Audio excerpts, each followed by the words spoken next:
তীব্র ক্ষোভ বাড়ছে। বসিরহাট উত্তরে প্রার্থী তৌফিকুর রহমান বহিরাগত দাবিতে একাধিক পোস্টার পড়ছে এবার এলাকা জুড়ে। বহিরাগত তৌফিকুরকে প্রচার করতে দেওয়া হবে না, ভূমিপুত্র এটিএম আব্দুল্লাহকেই প্রার্থী হিসেবে চাই, স্পষ্ট জানিয়ে দিয়েছেন যারা বিক্ষুব্ধ তৃণমূলের কর্মী সমর্থকরা। একাধিক জায়গায় তারা পোস্টার লিখছে ভূমিপুত্র চাই। দেখবো কে কি বলছেন।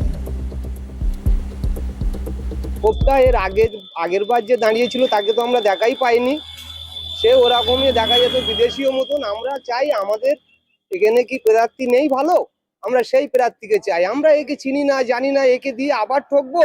আমরা একে মানছি না, মানবো না। সামনে হয়তো আমরা একে ভোট কি আমরা একে মুখও দেখবো না, আমরা দেখিনি তো একে। এখানকার স্থানীয় ভূমিপুত্র যে কেউ দাঁড়াক, কারণ যিনি প্রার্থী হয়েছেন শুনলাম তার বাড়ি উত্তরপ্রদেশে, তিনি একজন অবাঙালি, তিনি আমাদের এখানকার কেউ নন। এবং বিগত দিনেও আমরা দেখেছি বাইরে থেকে এখান থেকে প্রার্থী হয়ে জিতে গেছে এবং তারা গত 5 বছরে আমাদের সঙ্গে দেখা করেনি। তাই আমরা এবার চাইছি আমাদের এখানকার ভূমিপুত্র মাননীয় অভিষেক বন্দ্যোপাধ্যায় এবং মাননীয় দিদি মমতা ব্যানার্জির কাছে করজোড়ে নিবেদন যে আপনারা আমাদের এখানকার বসিরহাট উত্তর বিধানসভায় একজন ভূমিপুত্রকে প্রার্থী করুন। দলের মধ্যে কোনো গোষ্ঠীদ্বন্দ্ব নেই, আমরা তো প্রার্থীকে নিয়ে প্রচার করছি। যে পোস্টারের কথা বলছেন এটা বিরোধীদেরই চক্রান্ত। বিরোধী রাজনৈতিক দল যারা আছে তারাই তৃণমূলের ভাবমূর্তি নষ্ট করার জন্য এটা করেছে। এদিকে তৃণমূলের প্রার্থী বদল নিয়ে যখন জটিলতা তৈরি, বিজেপি কি বলছে শুনবো।